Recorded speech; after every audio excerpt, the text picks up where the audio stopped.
আসসালামু আলাইকুম বন্ধুরা, সবাই কেমন আছেন? আশা করি সবাই ভালো আছেন।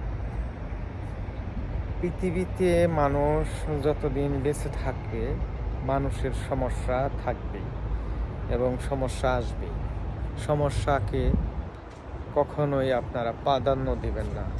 যে পরিস্থিতি থাকেন, পরিস্থিতি মোকাবেলা করার চেষ্টা করবেন, তাহলে আপনি সুস্থ থাকবেন। যদি আপনি ভেঙে পড়েন, তাহলে কখনোই আপনি সফলতা অর্জন করতে পারবেন না।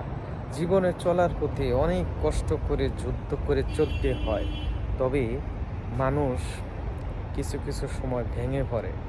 আসলে আমাদের ভেঙে পড়া উচিত নয়। আমাদের যতভাবেই হোক, আমাদেরকে কন্ট্রোলে থাকতে হবে এবং ধৈর্য ধরতে হবে।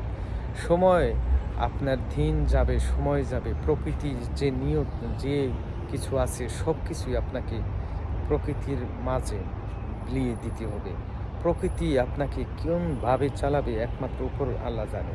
আপনি যে যেমন করবেন, মানে আপনি যে যেমন কাজ করবেন, খারাপ কাজ করেন, ভালো কাজ করেন, দুনিয়াতেই এর বিচার পাবেন। প্রকৃতি আপনাকে বিচার করে দেবে।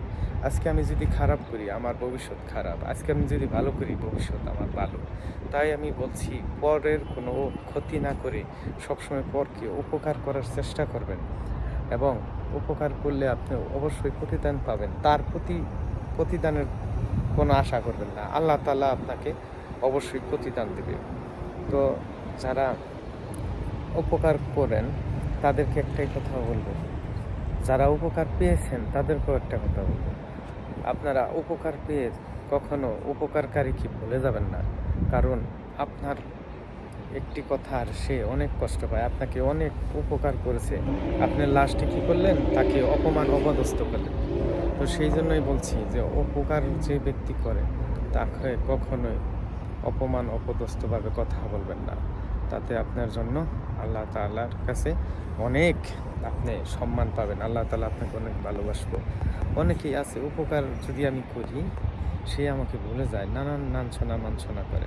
তো এগুলা করা ঠিক না।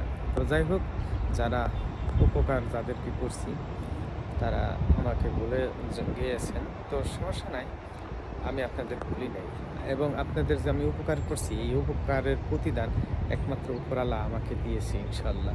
আপনাদের দোয়া এবং বরকতে আমি অনেক ভালো আছি। তবে আপনারা যারা আমাকে অপদস্থ বা আমার উপকার পেয়ে ভুলে গেছেন, তাদেরকে আল্লাহ তাআলা আপনাদেরকে ভালো রাখবে না ইনশাল্লাহ। তো সবাই উপকার করবেন, প্রতিদিন হলেও একটা মানুষকে একটা করে উপকার করার চেষ্টা করবেন, তাতে আল্লাহ তাআলা খুশি হবে ইনশাআল্লাহ।